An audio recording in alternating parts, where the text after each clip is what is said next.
धार्मिक और ऐतिहासिक रहा है चंद्रभागा कार्तिक मेला। चंद्रभागा का कार्तिक मेला काफी प्राचीन होने के साथ ही धार्मिक और ऐतिहासिक भी रहा है।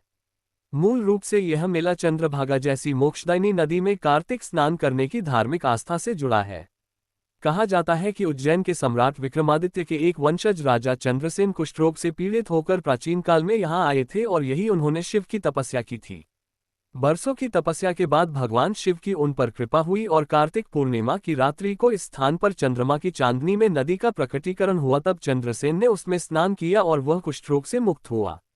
बाद में उसी राजा ने इस नदी को चंद्रभागा नाम देकर यहाँ चंद्रमौलीश्वर शिव की स्थापना कर चंद्रावती नगरी बसाई थी। तभी से कार्तिक पूर्णिमा पर चंद्रभागा नदी में स्नान का धार्मिक महत्व रहा और यह स्थल तीर्थ बन गया। प्राचीन काल में केवल कार्तिक पूर्णिमा को इस नदी में श्रद्धालुओं द्वारा स्नान किया जाता था।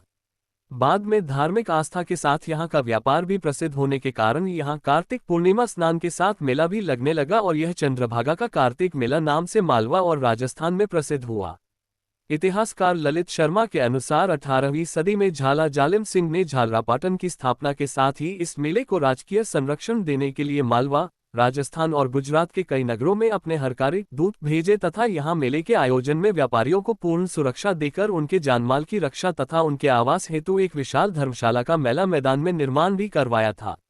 झाला के काल में ही इस मेले के समय कार्तिक पूर्णिमा को इसी चंद्रभागा नदी में दीपदान करने की परंपरा थी।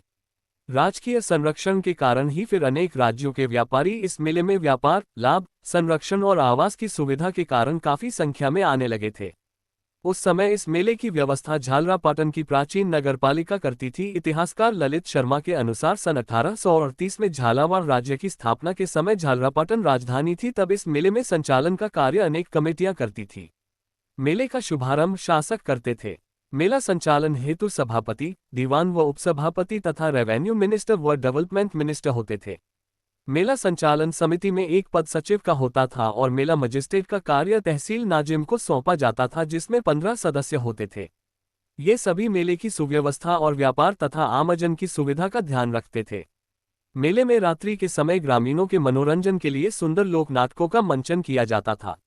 वहीं अन्य मनोरंजन के लिए दिन में अनेक स्पर्धाएं होती थी, जिनमें उत्तम जानवर प्रतिस्पर्धा, उत्तम दुधारू जानवर प्रतिस्पर्धा, पक्षी स्पर्धा, जिनमें मुर्गा मुर्गी प्रतिस्पर्धा, उद्योग उत्पादन, हस्तकला, कटाई, बुनाई, देहाती खेलकूद सहित दंगल कुश्ती भी होती थी, जिनमें राज्य की समिति विजेताओं को राज्य की ओर से पारितोषिक भी प्रदान करती थी। दंगल में विजेता पहलवान को गदा प्रदान कर राज्य पहलवान की उपाधि दी जाती थी।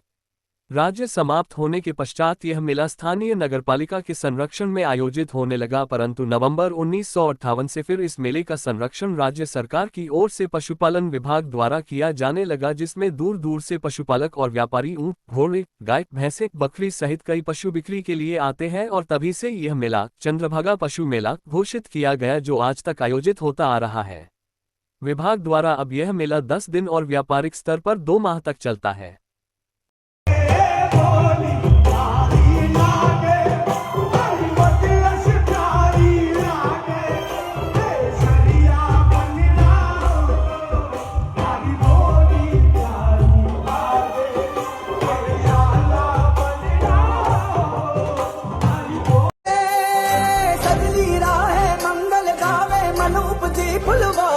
साजे गाजे बाजे गूंजे सपनोरी ये किलकारी रे वन उपवन अभिनंदन करता छाई घटा परियोरी।